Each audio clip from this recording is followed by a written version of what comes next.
Andre has a game-defining play like that and played one of the best games of his career. I think he played something like 78, 80 snaps. Just how cool is it to see him come along and have such a profound impact? No doubt. We always talk about failing and growing, right? There is no growth without some failure. So, as a young player, you're going to have some mistakes. You're going to make some mistakes and fail, right? It's our job as a coach, right, to pick them back up to make sure there's some growth happening in that. And that's just been his process, right? He's been failing and growing, and I'm really proud of him that he had the opportunity to display what he's been working on behind closed doors. But, he's just taking the next step, right? He's who we think he is, right? We're going to continue to push that envelope to see how much better he can get, right? See how much juice we can get from the orange, if that makes sense. What are some of those little things that you're still hoping to see from him as the season goes Oh, on? just more production on the ball. Obviously, PBUs are great. Interceptions are even better. Just increasing the technique and the eye discipline. That's something that the position that you always got to harp on every single day to stay sharp in terms of the tools that are in your tool bag. So I think as he grows, right, physical strength right there, as his body continues to naturally mature and gain more weight, I think there's still more growth in terms of where his game can go. When you were looking at the position last spring, you probably had a mental pecking order. Not that, where guys might fit. Where was Andre going into the spring? Because not that he came out of nowhere, but he I think this. made some steps, No obviously. doubt. I think as a new coach, I think everybody gets an opportunity to have fresh eyes, and I think you have to do that as a coach to give everybody an opportunity to play. One, you gain credibility, right? And the kids are actually going to believe in you. So I had no predetermined notions. I knew that Jaden had played before. I knew that Andre had played the season prior to. And just being at the other place, I kind of knew a little bit about Andre and his recruitment, just knew about his skill set, and also had a chance to watch the games that he did play. So in those games that he did play last year, he did so flashes that he can be the player that we want him to be. So I didn't necessarily have a pecking order, just to be honest, because I didn't know a lot of the guys, hadn't necessarily had a chance to work with them. But once we did get on the football field, we had an opportunity to see that he has length, he has athleticism, and he has speed to stay on top. And a lot of times when you got guys that are 6'1", 6'2", right, they harass receivers, right, just being close by them. And that's something that he's been able to do consistently, just harass and be near and close to the receivers, which is key for us, that we want to just play tight coverage and force the receiver and the quarterback to make a great throw and make the receiver make a great play.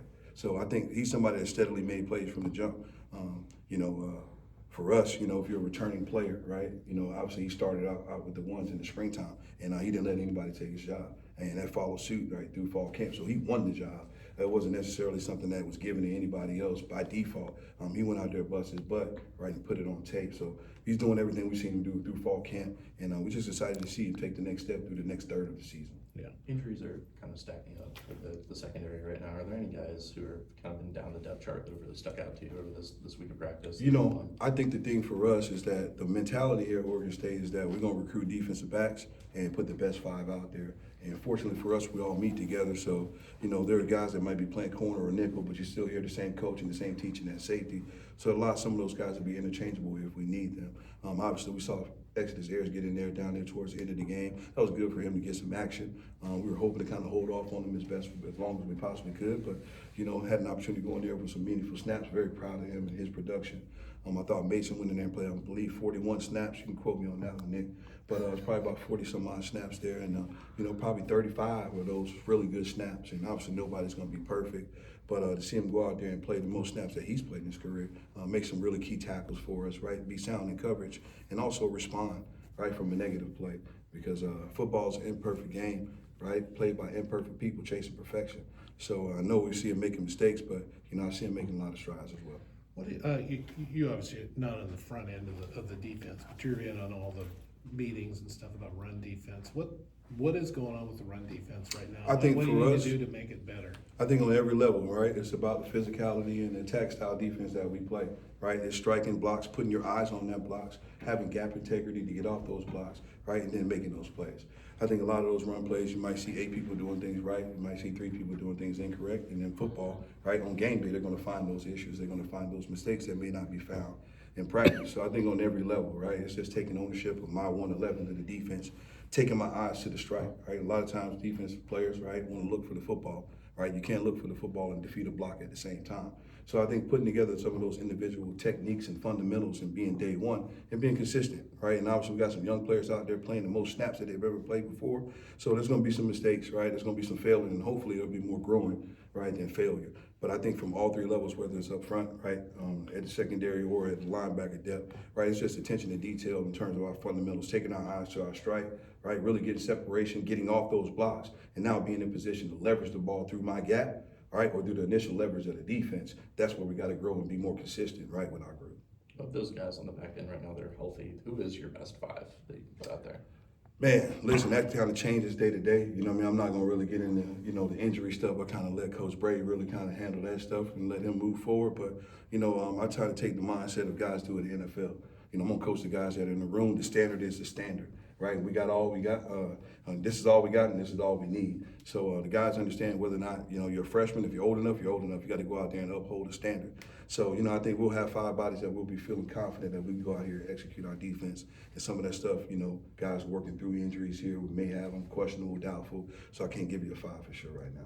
Tyrese took on a bigger role last weekend. What led to that? And what have you seen in him to make that change? I think for us, we're trying to get tighter coverage at the safety position. Obviously, he's played some corner, so he has some of those movement skills that should translate over a little bit better. So we're just trying to grow him, right, and give him more experience. I think, his first game he might play 7 or 8 snaps, so we're trying to build up his reps so he can get some consistent reps that'll be good. And just he's been getting closer and closer to plays. Hadn't necessarily made the plays that he wanted. Had a good PBU right off our base coverage right there last week as well. So he's taking strides, right? But he's going to make some mistakes out there, but we got to make sure that, hey, the mistakes are minimal and there are growth opportunities that we're going to make those plays. But, from a movement standpoint at the safety position, he moves very well. Probably more better than the average safety, being that he was a corner, before he got here. Likewise, with Side, that wasn't an easy assignment for him to jump in that Oregon game like he did. How have you seen him progress since then? I think like any young player, you get in a game like that where the atmosphere is big, you're going to have some success, have some failures, right? And hopefully you build off of it. But one thing about Side, man, he's got a next play mentality. He's always up here in terms of being a lab rat, in terms of being around the football. So, whether it's a successful day for him or the things that he needs to clean up, he's always in our office, always trying to improve and get better. So I think for him, man, he's got the skill set that we want at the position.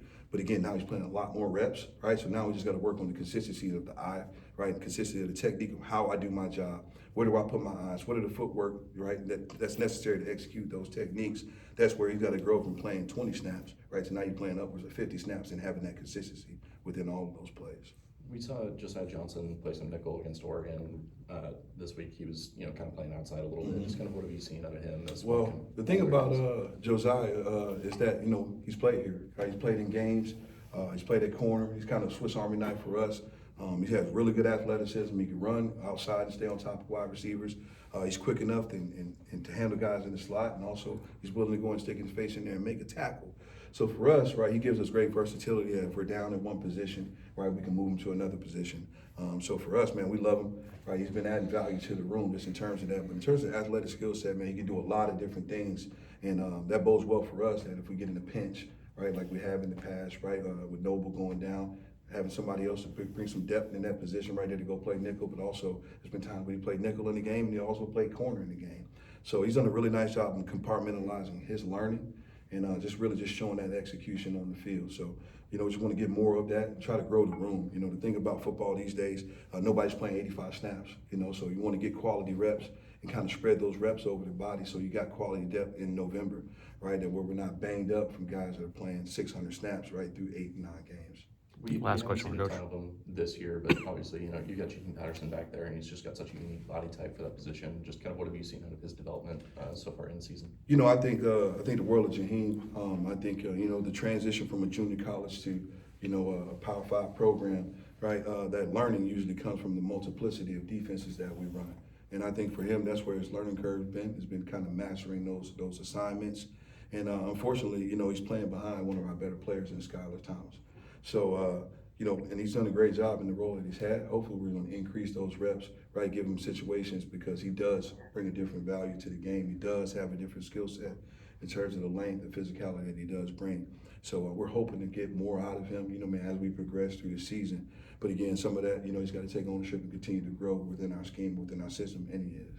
All right. Thanks, Coach. All right, appreciate you.